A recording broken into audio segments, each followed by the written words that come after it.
Hi guys, welcome to Luxor. So here in the background you see those signature two statues that supposedly every tour kind of stops at. And yeah, so we're gonna see the Valley of Kings today and a few other tombs or graves.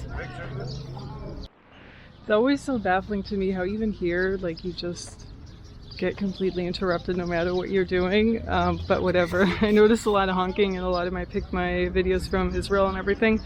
So anyhow, this is our first stop. It's pretty hot here in Luxor. I didn't take any footage really yesterday when I arrived. I had to go over the Nile in this motorboat or whatever, and after that I pretty much just chilled. I'm staying in West Bank, not East Bank, which West Bank is so much more quiet, way less touristy and all of the things. But there's really not much going on either, which for me personally it's okay because I was already in Cairo for a few days and that was a lot. I got a bit sick.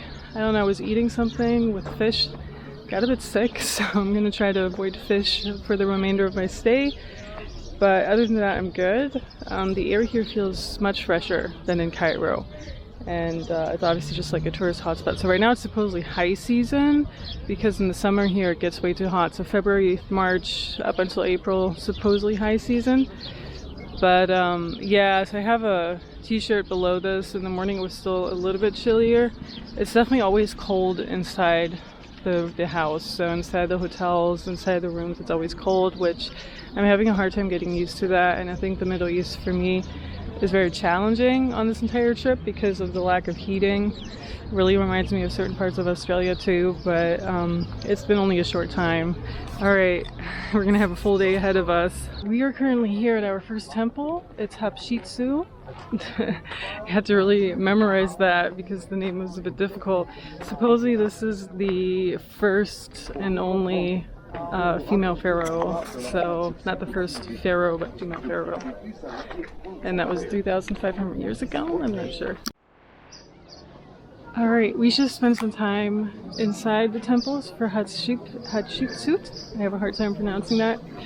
The name is a bit out there, so I'm not even sure if that's like the real name or if it's just a translation of it. It has to do with Amun, so in one of them there was a lot of symbology in regards to Amun. Then there's something with Amun Ra, so I'm not sure if that also has to do with the god of Ra. But you see a lot of vibrant colors still, which makes me believe maybe all of this was covered in mud somehow, and that's the only way the colors kind of kept its vibrancy. You see a lot of, you know, like the red, the golden, I think there was even like the blue and all of that. So very interesting stuff, just the symbology and all of it. It's almost like a tarot deck. They're holding like 4 of cups, they're holding wands, they're holding all of that. So it makes you wonder about a lot of things where that one originated from as well.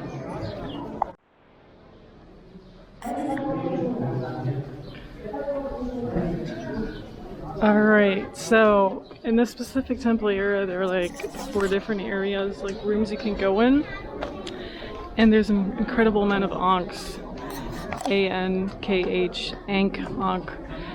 And now I kind of believe that the Ankh is not necessarily a symbol for their belief system, because a lot of people, you know, kind of refer to it like a Egyptian cross or whatever, but that the Ankh is actually a key, because the way they're carrying it like every other culture is carrying a key. Why would they carry their belief system in their hand? It makes no sense, honestly. So for me, what I'm thinking right now, after seeing a few pictures already, is that it's maybe a key, and also symbolic to a key for the underworld or heaven or something like that. Gonna do more research either when I'm back or when I'm back in Cairo. So yeah, it's really interesting to see all of these hieroglyphs and how a lot of them maybe have been misinterpreted or just on purpose misinterpreted to kind of not give people the full picture. But are these like 3,000 years old? I don't know. They do seem quite oldish.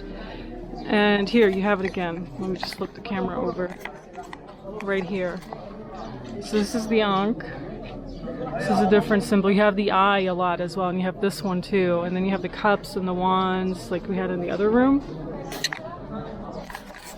So yeah, like I already kind of thought the cups and the wands, they're similar to the tarot deck. So that's why I think tarot, the traditional tarot, it has a lot of codes to this era, and the messages from the people of this era. So it's not necessarily when people say, oh, it's bad, it's the devil's work, whatever. I don't agree with that. I think it's just a code you need to crack, and I really think the Ankh is a key. So they're holding a key. Alright, so this was the area of Hatshepsut, however you pronounce that, and supposedly Cleopatra was not the pure Egyptian pharaoh, queen or whatever. It's just this is the only one that there was, because Cleopatra had like different roots or origins. I don't know if she was half Greek or whatever. Anyhow, it's been pretty interesting, and we're gonna move on. We still have a few more temples to go. It's incredibly hot. And I wish I had just worn a dress instead, but the forecast said it would be a bit colder. But yeah, it's pretty hot. Next week it's supposed to be super hot, so I'm not here during that time. But yeah, I have a t-shirt and long pants, so it's definitely a challenge right now, because it's already like 10:40 and it's just gonna get hotter. Alright, we are currently in the Valley of the Kings, and there are these 3 temples that everyone gets to see. I believe every week or every day it's a different one though, so you could be taking a tour tomorrow and you might see other temples. So the Ankh is the key of life. That's what I found out in this one gift store. So it is supposed to symbolize a key, but for me, the way they were holding it, it just looked like a proper key, even like the key to the underworld or whatever. Anyhow, I do have to say on these tours, I wish I had spent more time. So we went to Ramses 4. I kind of wish I had spent more time there. So it's not a whole lot of time. It's like 10-15 minutes inside a temple. It seems like a lot, but it's actually not, because there's so many hieroglyphs and everything in there, and you really just want to take it in. So that's a bit unfortunate, but I'm sure you could do this tour on your own too. Alright, so that's the tomb of Tutankhamun. It's actually Tutankhamun and not Tutankhamun like some people think. But I'm not going to get to see it today because the tour I'm on was kind of, I don't know, they're only giving us like 15 minutes for each tomb. So anyhow, we're going to look at 2 more tombs. I might consider coming back and seeing it. It's literally just like a grave though. So most of the stuff is in the museum in Egypt, like the entire mask, the impressive mask that they found, the gold mask, which I can blend in. All of that is in the Cairo Museum, so it's not like, I think you're not going to see a whole lot anyhow. But I think you need more time to check out all of the tombs. And I mean, we're getting a glimpse of it, but you know, you need to set in the energy of it too, and it's very hard when you're just rushed. On the other hand, I mean, it is a $15, like $15 US tour, so maybe that's why. I have no idea. Maybe a private tour would be better. Alright, so we're currently in one of the Ramses temples, and one of the people who work here just walked through the barriers and took some pictures for me from, I don't know if that was where the coffin was or whatever. Of course he wanted a tip, so this time I actually gave him a tip because he took like 5 or 6 pictures. But yeah, it was very interesting how these things are built up. And we're actually only getting to see the Ramses tombs today. Okay, so that was Ramses the First. The one before that was the 9th, by the way. Which is so beautiful because it comes full circle, right? Like 1 to 9. But the last one, the first, you had to go steep steps down and then steep steps up again. Also, it had a lot of symbology. It was Horus, Isis, and Osiris. And it was way more chill in there than in the other ones. Maybe because you had to go so deep down, I'm not sure. Alright, my tour guide's screaming. Anyhow, yeah, 15 minutes for each temple. It's crazy how there's always like a screaming kid when you want to record. So 15 minutes for each temple is not a lot, but I guess you could pay more for a private tour. I think those are around 70. I just decided to go with a group tour because you always meet people too, and this is like my first time here. I heard Aswan is pretty amazing, so I can't wait to just come back and, you know, see it. But yeah, this area is really nice, has a lot to see. It does get super hot after February, March, I would say, so April could be already too hot. Right now it's like 25 Celsius, but I heard like it's up to 30, 40 because we're in the desert. So right now I feel okay with my shirt, but in the other place, Hatshepsut, was very, very hot already. Alright, and I guess that concludes the Valley of the Kings.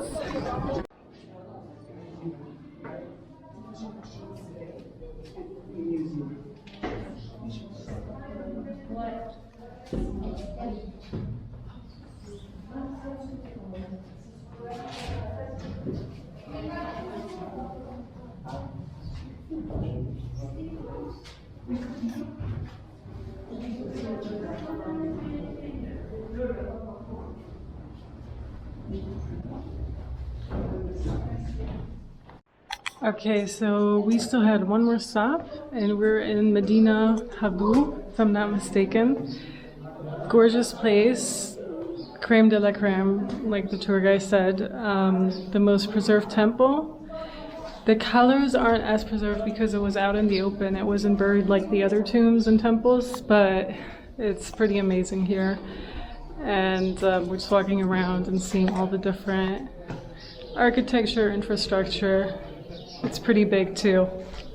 And I believe you can actually just take a taxi from West Bank over here. One guy did it. He said he paid like 100 Egyptian pounds back and forth, so not a bad price, like $2 or $3. Actually like $3 or so. All right, so we're in one of the chambers to the side, and once again the tour guide confirmed the Ankh is the key of life. And at first I thought, oh, maybe only women have it because of the fertility symbol, but both men and women have it, like the pharaohs. So to me, it's always like, because they're having it right here, it's almost like they're being activated by it somehow. So maybe it was like a secret ingredient that they needed to stay alive, or maybe it's really the key to the soul or the key to the heart. I feel it has to do with the key out of the matrix out though. And this entire key symbol being in every single hieroglyph and every single painting and you know, stone thing here, I feel it's a huge meaning, so I'll have to read on that when I get back. But it's pretty intense, and you don't notice how intense this is until you actually come here. All right, hi from West Bank here in Luxor.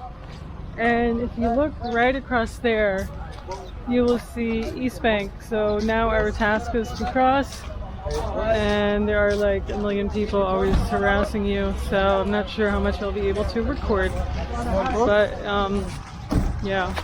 You should just record this in silent while you're walking by. So there's a public ferry, which supposedly is only 5 Egyptian pounds or so, and then there's a motorboat where they usually want more, like 30. That's a good price. So no matter times you say no, they still, they're pretty persistent, but it's not like in a dangerous way, if that makes sense. It's just they don't really take no as an answer. Anyhow, we're gonna try to go to the ferry. I think they're boarding right now. So this is West Bank, much more chill than the other side. There's a guy who wants to be on camera. Hello. And yeah, that's my life right now.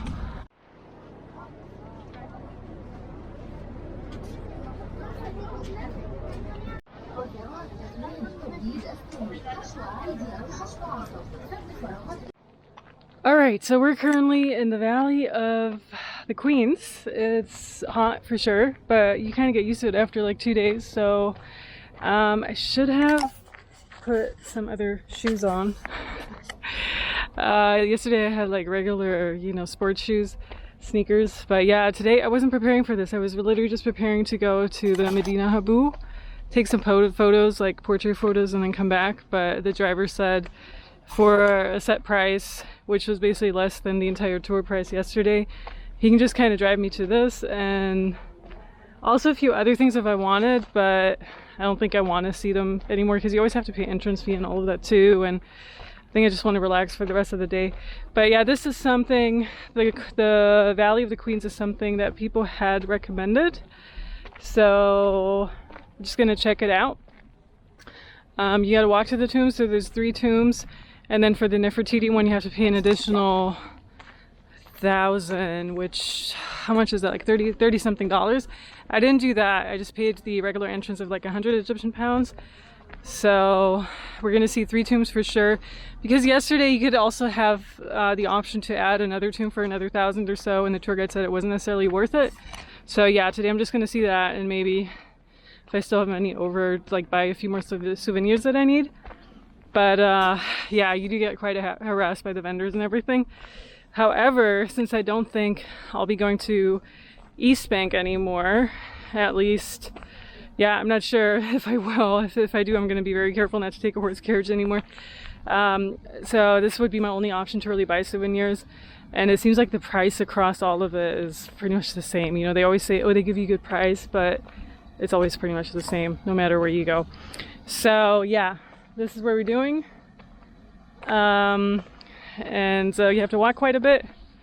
You can see in the background, so we're just walking up this hill. There are more tourists behind me, so I know I'm walking the right way. Okay, let's see what this is about.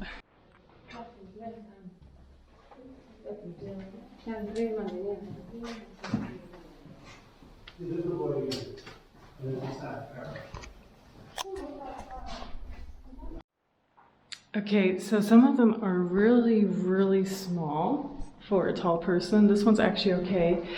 But once you kind of get here, you can see what I mean. Like now, I'm like doing this. I can't like stand up all the way up. And I'm not even that tall. I'm like less than 5'8", 1.74 meters. So interesting how small they are. Now we're in the tomb of Titi.